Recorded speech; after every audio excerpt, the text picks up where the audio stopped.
Well, of the dozens and dozens of times that you and I have been on the air, this is perhaps the most special, maybe one of my favorite broadcasts live with Trina. My name is Scott, and with me, birthday girl Trina, who is celebrating. Do you mind if I mention what it is? No, it's by this point Ni- I'm happy with it. Yes, ni- please. 93 wonderful years on this earth, and every year you have just made more and more of a positive impact. So, what do you have for us today, Trina? I am just Well, so I pleased have, and honored to be here. and I have to start out with I have these flowers, these sort of natural flux, I think they're called. These are things I haven't planted. They just show up in my front yard, which is basically pretty messy, but almost each season I've been having this yard filled with various kinds of flowers, of yellow ones and now these pink ones.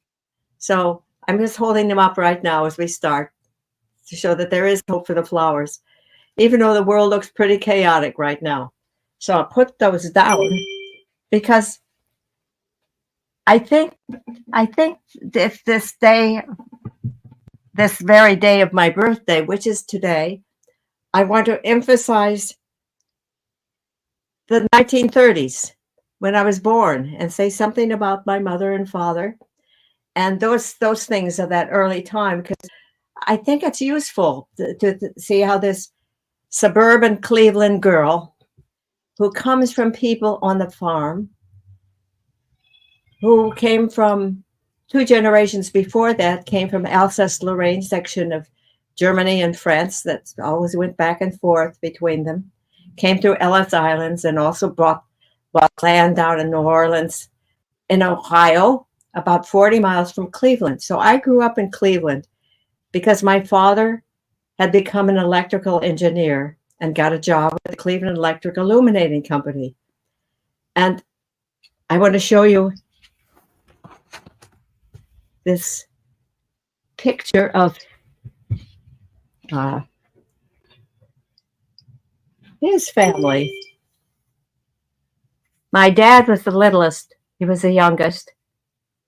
And 6 weeks after he was born, his father, my grandfather, was killed by a falling tree as they were logging in the yard. This is a 120 rather rocky farm. And this is my Aunt Gertie is up there on the far, let's see, this side. And next to her is my Uncle Ernie. They were like the grandparents I had on my dad's side. And I would go there and be with the animals and be with the chickens and be with the calves. And we were 40 miles away and we would come often. And then as I got a little bit bigger, I was able to stay over for a week or two.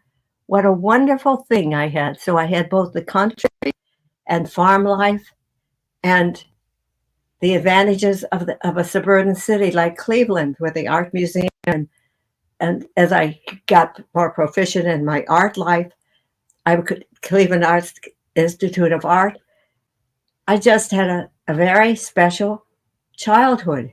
So I wanted to tell you something about what that was in the 30s, because it isn't like that right now at all. And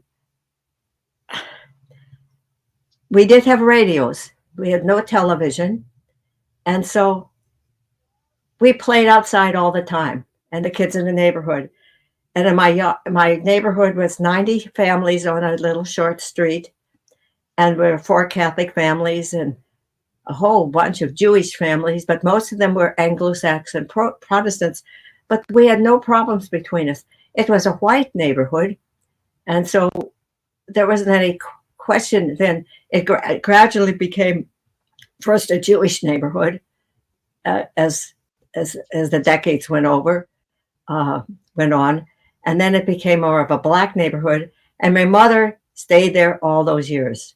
She lived 40 years after my father died in 1970, and finally died a few years ago at the age of 104.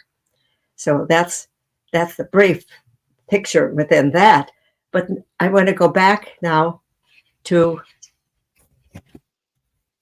show a couple more pictures of my parents because, let's see. Here's two pictures of my mom. You can see what a beauty she was. Now, my dad was 28 and she was 21. And she had a family of where there were 2 boys and 5 girls. So that was the size. And this is another one of her, pretty much of a beauty. She was and was throughout her life. She kept that beauty. She was really quite beautiful. And where's my dad picture? Dad picture, where are you? Well, it might show up, but it's a picture of him graduating from Dayton. Now, this is something that this poor family that for the father died when my dad was 6 weeks old, and they kept that family together. And my oldest aunt, Gertie, went out and did house cleaning in Ravenna, which is the closest town that might have somebody who wanted that. And my uncle Ernie, at the age of 13, took over the farm. He never used tractors. He always just used a team of mules. And we had this old horse, Nick, which once in a while I could ride. No saddle, of course, and it was quite a little strange little thing to ride him at all. And I was so horse crazy, but that was not the epitome of horseback riding that I got to do. I more enjoyed staying with the chickens and the calves at the farm and wondering about it all.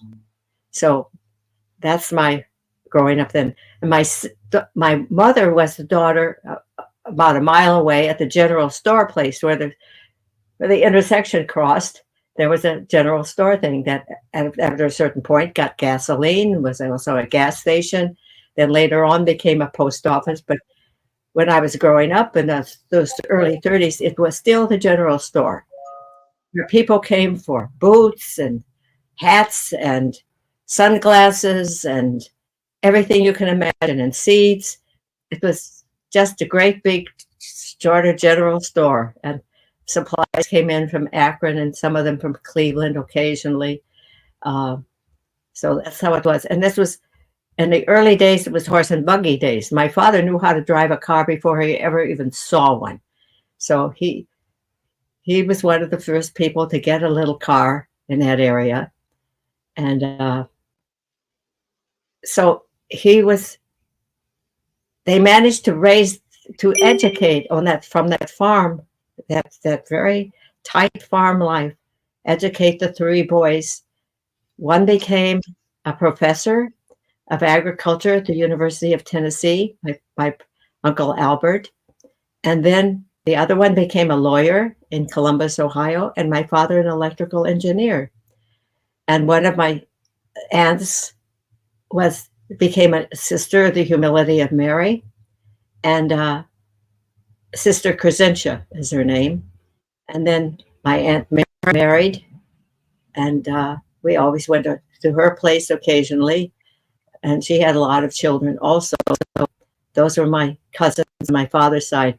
And on my mother's side, I had loads of cousins, all kinds of cousins, some of whom lived right next to that old house where we used to be with my grandmother, who lived into her late 90s as well. And her name was Trina. So when I was born, I was, of course, the oldest grandchild and the oldest girl for sure. So I got her name. And I guess my grandmother's name was really Katrina, but they always called her Trina. So I just got the name Trina. I was never a Katrina. I was always Trina from the beginning. So those are my very beginnings. So we moved to Cleveland Heights, Ohio, in this little street called Cummings Road. And it had one of these square backyards that then dipped down into a ravine. And the square backyards, I think we were about 45 feet wide, and its backyard was about 40 feet deep. But shortly after I was born, and I don't remember this part at all because must be just a baby, they were doing so much building around in Cleveland Heights that they needed a place to take the dirt from the basements, because we all had basements. So they filled up behind the first 10 houses on our side of the ravine. a steep ravine that went down to a little creek. And they filled up, and then my father kept it from going all the way up to that first level that our backyard was, and that we had little stone steps that came down, and he made this whole open thing that was big enough to have a badminton court, and then next to it an organic garden and composting, and then we hauled leaves, 27 loads of leaves one season, just dumped there. So we had these leaves to play in. These are the remembers as I'm growing up. We're talking about 5, 6, 7, 8. And I discovered at about the age of 8 down in the ravine clay that I could use to make sculpture. And it was very different than the mud puddle clay that all cracked when I tried to do something.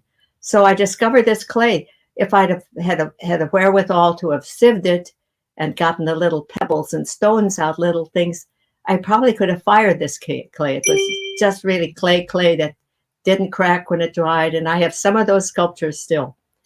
And so, and the freedom we have, we played outside with all the kids. My best friend was a Jewish girl, a couple of houses down, and I used to go to her, Eileen Schwartz. I used to go to her house, and we used to call, Eileen, can you come out and play? And so that's the way we contacted each other. We didn't go back until it was supper time, and we were free. Nobody was worried about us being kidnapped or anything. I walked to kindergarten when I was about 5 at the public school that was about 3 or 4 blocks away. I walked by myself. And then when I went then to the Catholic school, the school bus was at the end of our street. So all of us who went to that, which were many, a couple of us, we walked down to the end of the street and waited for the school bus to come. And then also, I remember at about the age of 6, going down to the ravine that opened up wide, a little further down from my house, where you could have wildflowers, and I could pick bouquets of wildflowers. And I remember picking a flower, and it bled. And I looked it up in the Nature magazine, and it was a bloodroot that the Indians used. I dug it out and brought it up, and every year I would look at it, and I planted it up at our level, and just enjoyed seeing this bloodroot come up every year. And I used to go down and I used to lay in the branches of a tree and look up at the lacy leaves through the sky, and the kind of sense of openness and freedom, and without fear that like kids have now, and parents wouldn't let a kid go down in a ravine like that by themselves these days. So that was my 1930s. And my brother John was born 2 years later. And here's his picture at about probably the age of 13 or so. And so he became an engineer that worked with Boeing, and first worked on the Minuteman missile system. And then he decided he didn't want to do that anymore. That's later in his life. And he then got on the geosynchronous orbits. That's the satellites that stay in relationship to the Earth. As the Earth turns the orbit, the satellite turns with it, geosynchronous. So he became a very accomplished engineer at Boeing out in Seattle. So that side of the family, his side with his children and his wife, were raised quite separately from our Cleveland clan. And of course, I'm on the East Coast now for the last 40 years. So I'm sort of separate too. And my son is in California. But for the most part, my family is still around Cleveland and the area that we grew up in. And it's a very tight family. That's that back there. So me and my brother and my son are the outliers who sort of are not there with the clan in the middle of the country. So that's some of my memories of that time, and going off to school, and my father could do anything. That's how I felt about him. He could put a porch in the back of the house. He could remodel the kitchen and move a wall. and he could made it kill for me later on when I became good in ceramics and that became something. I didn't ask for this kind of thing, because what I learned from my mother is that she had gone to college and she had learned about childcare for a year before she got married. And she learned that you don't pick up a baby when they cry, but you discipline so that they wait every 4 hours to be nursed. I was breastfed and nursed, but I didn't get it when I wanted it. I got it when it was due me. And I think I learned that lesson for my life, never to ask for anything. And it would come when it would come. So those are some of the first memories, that beginning of my art life, beginning of these are the 1930s. This is the year of the Depression. Now we come from farm background, which is a very tight, careful,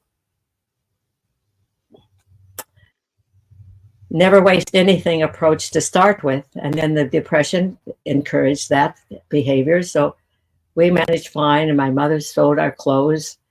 And we never lacked for anything we really had to have.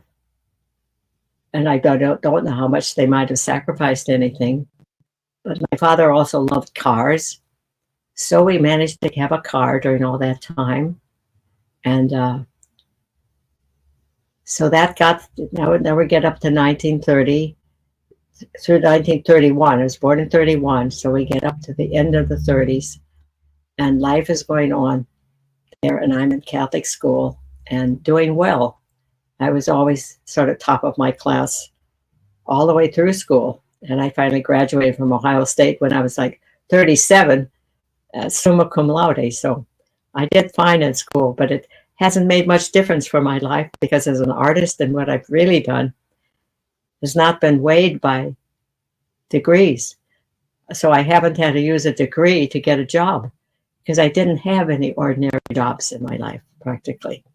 I just followed through my visions. And when I graduated from high school, I went to Grailville, where I worked for all these years to build the art department, which you've seen a lot of. If you've been on these programs before, you've seen a lot of that sculpture. We won't go into that today. So I think that it's time for this 15 minutes to be finished. And this is a gift that was given me yesterday. There are no monarchs to show you, but this was a gift given to me yesterday for my birthday with these pictures of monarchs. That's about the best I can do these days. And we're really suffering. I think it was too hot for the monarchs. I think they come up from Mexico to get a little cooler to have their broods up here. But it was so hot here in New Jersey that I think it was too hot for them too. So maybe they did better in Canada. But it was hot there too. So I think we're moving toward extinction of the beautiful monarch reality. And I haven't even seen any swallowtails, black ones or purple ones or blue ones or yellow ones, anything. Now, I do hear that there are some around, but there's not many. So we're having a dearth of the bees and the butterflies, the pollinators. Very serious, and people don't quite realize what we humans are doing if we use our sprays and get rid of our insects. So may we start behaving more intelligently toward the earth and toward our spiritual goals and toward everything that makes it good. And thank you all for watching, because wow, privileged to be 93 and still walking. Absolutely. And as we say goodbye, I want you to know that there are people from around the world who are wishing you happy birthday, beginning with Mary Soul. But here's Jane. I hope you have a great day and this coming year. Thank you, Jane. But then your mindful massage. Happy birthday, Trina. Your mindful Dave message. Young. I hope that's a Happy mindful birthday. message. I don't remember a massage recently. Well, that's probably just his online moniker. Jodine, happy birthday, Trina. Thank you. Thank you, everybody. Oh, this is special, Scott, to read those. Carla. Carla. Ah, And you write me, uh, Carla, again. Let me know your Peter, family situation. Oh, Peter. Hi there, Peter. happy birthday, Peter in Spain. Peter also says hello to Mary Soul, and Mary Soul replies. And I've not pre-read this. Let's see what it says. This is again from Jodine. Happy birthday, Trina. I grew up in when we went to my relatives' farms for the summer in Illinois. I understand more now why I feel such affinity with you and our love of nature. Thank you, Jody. So, Oh, what a lovely thing. This is lovely, Scott, that you can do that. isn't Okay. this wonderful? So, Yes, thank you everyone for commenting. And I'm going to hand it back to you, I think I just Trina. said thank you. And I have lots of stuff I still want to do, and lots of stuff still. And I just wanted to show you what I showed Scott. I need to get into my computers again. That's part of my problem. But here's some things I did find that are printed out because I really had done a lot on my books 2 and 3, like Flower on the Edge or Hope on the Edge. I think it's better to have Hope on the Edge. And so it's about a little flower. That's what Stripe and Yellow's mission is after Hope the flower's finished, to help this little flower bloom. So I hope to get back to those. I hope to get them dug out of my old computers and stuff. That's a technical problem that we have yet to solve. So So God bless. that's what we can look for in the coming year then. So Hopefully. Thank you all. May your year be great too. Peace.